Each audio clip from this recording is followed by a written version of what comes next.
اس کے بعد طوفان آیا۔ اللہ تعالیٰ نے نوح علیہ السلام کو اس طوفان کے ظہور کی ایک نشانی اور علامت بتلائی تھی۔ نوح علیہ السلام کے گھر میں ایک تنور تھا۔ اللہ نے فرمایا جب یہ تنور جوش مارنے لگے اور پانی اس سے ابلنے لگے تو سمجھ لینا اللہ کا وعدہ آ گیا۔ چنانچہ اس وقت مومنوں کو اور اپنے اہل و عیال کو اور زمین پر بسنے والے تمام جانوروں کا جوڑا جوڑا اس کشتی میں سوار کر لینا۔ تنور سے کیا مراد ہے، اس کے متعلق مفسرین میں اختلاف ہے۔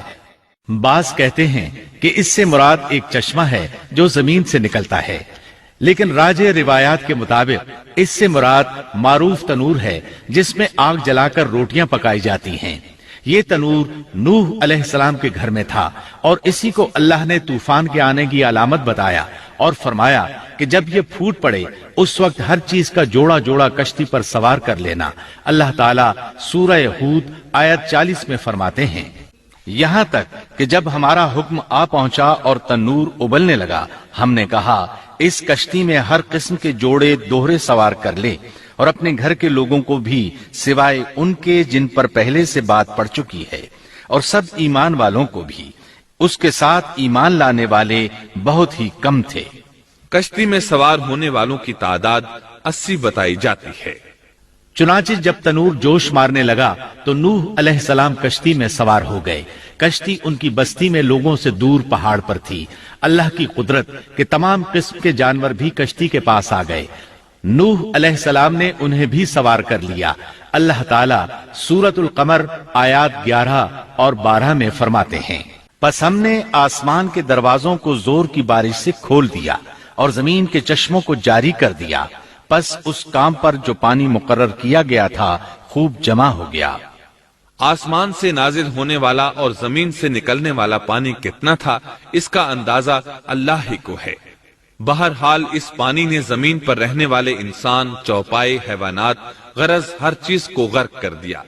اس بارے میں اللہ فرماتے ہیں نوح نے اپنی قوم سے تنگ آ کر ہمارے حضور دعا کی، ہم تو ہیں ہی بہترین طور پر دعاؤں کے قبول کرنے والے۔ فوراً ان کی دعا قبول کر لی اور اس تکلیف اور ایذا سے انہیں بچا لیا جو انہیں کفار سے روزمرہ پہنچ رہی تھی، اور ان کی اولاد کو ہم نے باقی رہنے والی بنا دیا، یعنی انہی کی اولاد سے پھر سے دنیا آباد ہوئی، کیونکہ صرف وہی لوگ بچے تھے جو کشتی پر سوار تھے، اور ہم نے ان کا ذکر خیر پچھلوں میں باقی رکھا۔ نوح علیہ السلام پر تمام جہانوں میں سلام ہو۔ ہم نیکی کرنے والوں کو اسی طرح بدلے دیتے ہیں، وہ ہمارے ایماندار بندوں میں سے تھا، پھر ہم نے باقی سب کو غرق کر دیا۔ اللہ مزید فرماتے ہیں جب پانی میں طغیانی آ گئی تو اس وقت ہم نے تمہیں کشتی میں چڑھا لیا تاکہ اس کو تمہارے لیے نصیحت اور یادگار بنا دیں، تاکہ یاد رکھنے والے کان اس کو یاد رکھیں۔ یعنی پانی اتنا زیادہ ہو گیا کہ اس سے تمام شہر، بستیاں، انسان اور جانور غرق ہو گئے، یہاں تک کہ پانی بلند پہاڑوں سے بھی اونچا ہو گیا، اور اتنے بلند پانی پر یہ کشتی نوح علیہ السلام اور ان کے ساتھیوں کو اپنے دامن میں سمیٹے اللہ کے حکم سے اور اس کی حفاظت میں پہاڑ کی طرح رواں دواں تھی، ورنہ اتنے طوفانی پانی میں کشتی کی حیثیت ہی کیا ہوتی ہے۔ نوح علیہ السلام کشتی میں سوار ہوئے اور انہوں نے اپنے ساتھیوں کو حکم دیا کہ وہ یہ دعا پڑھیں، اللہ ہی کے نام سے اس کشتی کا چلنا اور ٹھہرنا ہے، یقیناً میرا پالنے والا بڑی بخشش اور رحم والا ہے۔ یہی اللہ کا حکم آپ کو تھا کہ جب تم اور تمہارے ساتھی ٹھیک طرح بیٹھ جاؤ تو کہنا سب تعریف اللہ ہی کے لیے ہے جس نے ہمیں ظالم لوگوں سے نجات عطا فرمائی، اور کہنا کہ اے میرے رب مجھے بابرکت اتارنا اور تو ہی بہتر اتارنے والا ہے۔ اللہ تعالیٰ نوح علیہ السلام کو نصیحت کر رہے ہیں کہ اللہ آپ کو اور آپ کے اہل کو نجات عطا فرمائیں گے۔ کشتی میں نوح علیہ السلام کے کافر بیٹے کے علاوہ تمام گھر والے سوار تھے۔ آپ کے کافر بیٹے کا نام کنعان تھا، وہ ایک طرف کھڑا تھا۔ نوح علیہ السلام نے اسے پکارا، میرے بیٹے اس کشتی میں آ جا اور کافروں کا ساتھی نہ بن، لیکن اس بدبخت نے کہا میں ابھی کسی پہاڑ کی چوٹی پر پناہ لے لوں گا جو مجھے اس پانی سے بچائے گی۔ نوح علیہ السلام نے کہا آج اللہ کے حکم سے کوئی بچانے والا نہیں مگر وہی جس پر اللہ رحم کرے۔ باپ اور بیٹے کے درمیان یہ گفتگو جاری تھی کہ ایک طوفانی موج نے اسے اپنی زد میں لے لیا اور اسے غرق کر دیا۔ نوح علیہ السلام سے اللہ نے وعدہ کر رکھا تھا کہ اللہ تعالیٰ اس کے اہل کو نجات عطا فرمائے گا۔ چنانچہ جب آپ کی آنکھوں کے سامنے آپ کا بیٹا غرق ہو گیا تو وہ پکار اٹھے، اے اللہ، میرا بیٹا میرے گھر والوں میں سے تھا اور تو نے مجھ سے وعدہ کیا تھا کہ میرے گھر والوں کو نجات عطا فرمائے گا، اور تو تمام حاکموں سے بہتر حاکم ہے، لہذا ناممکن ہے کہ تیرا وعدہ پورا نہ ہو۔ واضح ہو کہ نوح علیہ السلام کا اپنے بیٹے کے بارے میں بات کرنا بطور استفسار تھا، بطور بحث نہیں تھا۔ آپ وضاحت چاہتے تھے۔ اللہ تعالیٰ نے فرمایا، اے نوح، وہ تیرے اہل سے نہیں تھا کیونکہ وہ کافر تھا۔ کفر نسب کو ختم کر دیتا ہے۔ ایک مومن کا دوسرے مومن سے تعلق ایک مسلمان بھائی کے کافر بھائی سے تعلق سے زیادہ بڑا ہے، اور حقیقی اخوت وہ ہے جس کی بنیاد ایمان پر ہو۔ کفر تو نسبی تعلق کو کاٹ دیتا ہے، اس لیے اللہ نے یہ نہیں فرمایا کہ وہ کافر ہے، بلکہ یہ فرمایا کہ وہ تیرے اہل سے نہیں ہے۔ ہمارے لیے بھی یہی حکم ہے، کسی مومن کا کافر کے ساتھ رشتہ نہیں ہو سکتا۔ اس کے ساتھ اللہ نے نوح علیہ السلام کو نصیحت فرمائی کہ آپ ہرگز وہ چیز نہ مانگیں جس کا آپ کو مطلقاً علم ہی نہ ہو، اور ہم آپ کو نصیحت کرتے ہیں کہ جاہلوں میں اپنا شمار کرانے سے باز رہیں۔ جب نوح علیہ السلام یہ بات جان گئے کہ ان کا سوال واقعے کے مطابق نہیں تھا تو فوراً اس سے رجوع کر لیا اور اللہ تعالیٰ سے اس کی رحمت اور مغفرت کے طالب ہوئے۔ اس موقع پر انہوں نے دعا کی۔ نوح علیہ السلام نے کہا، اے میرے پروردگار، میں تیری ہی پناہ چاہتا ہوں اس بات سے کہ تجھ سے وہ مانگوں جس کا مجھے علم ہی نہ ہو۔ اگر تو مجھے نہ بخشے گا اور تو مجھ پر رحم نہیں کرے گا تو میں خرابی والوں میں ہو جاؤں گا۔ یہ دعا انہوں نے مانگی۔ اپنے بیٹے کے متعلق سوال کے علاوہ نوح علیہ السلام نے اللہ تعالیٰ کی کوئی نافرمانی نہیں کی اور نہ اپنے نفس پر کسی نافرمانی کو شمار کیا۔ کشتی نوح علیہ السلام اور ان کے ساتھیوں کو لیے پانی کی موجوں پر بلند ہو رہی تھی، اور زمین پر موجود ہر چیز، انسان، حیوانات، چوپائے، پرندے غرق ہو چکے تھے۔ ان میں کوئی بھی باقی نہیں بچا تھا۔ اگر کوئی زندہ بچا تھا تو کشتی والے۔ ابن عباس رضی اللہ عنہما سے روایت ہے کہ نوح علیہ السلام اور ان کے ساتھی 6 ماہ کشتی میں رہے، اور بعض روایات میں یہ بھی ہے کہ وہ محرم کی 10 تاریخ کو کشتی سے نیچے اترے۔ آخر اللہ کے حکم سے طوفان رک گیا۔ اللہ نے زمین کو حکم دیا کہ وہ تمام پانی کو نگل جائے۔ زمین نے سارا پانی نگل لیا، زمین خشک ہو گئی۔ اللہ تعالیٰ سورہ ہود آیت 44 میں فرماتے ہیں، اور فرما دیا گیا کہ اے زمین اپنے پانی کو نگل جا، اور اے آسمان بس کر تھم جا۔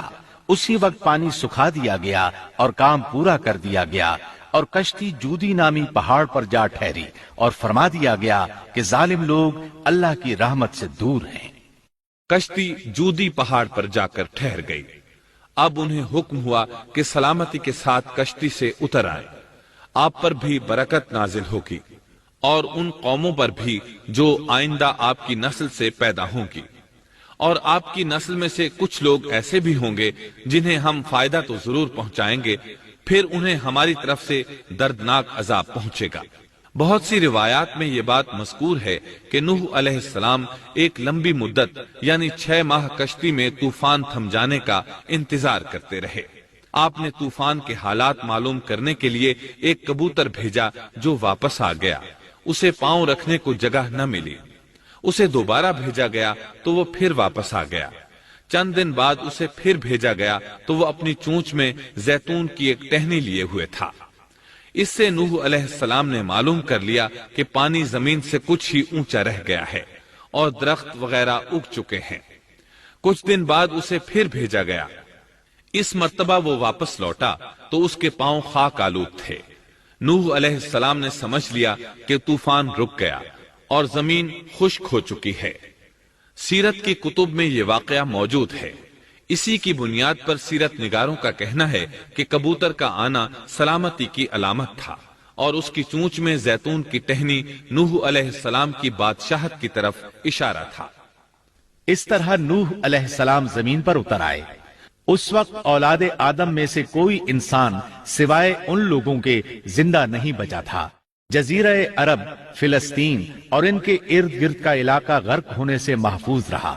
ان کے علاوہ تمام زمین غرق ہوئی تھی۔ سب کے سب طوفان کی نذر ہو گئے۔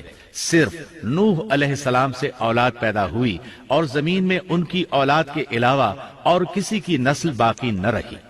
اسی وجہ سے نوح علیہ السلام کو آدم ثانی اور ابو البشر ثانی کہا جاتا ہے، کیونکہ تمام کے تمام بشر انہی کی طرف منسوب ہیں۔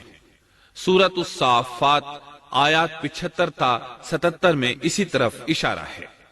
اور ہمیں نوح نے پکارا تو دیکھ لو کہ ہم کیسے اچھے دعا قبول کرنے والے ہیں۔ ہم نے اسے اور اس کے فرمانبرداروں کو اس زبردست مصیبت سے بچا لیا۔ اس کی اولاد ہم نے باقی رہنے والی بنا دی۔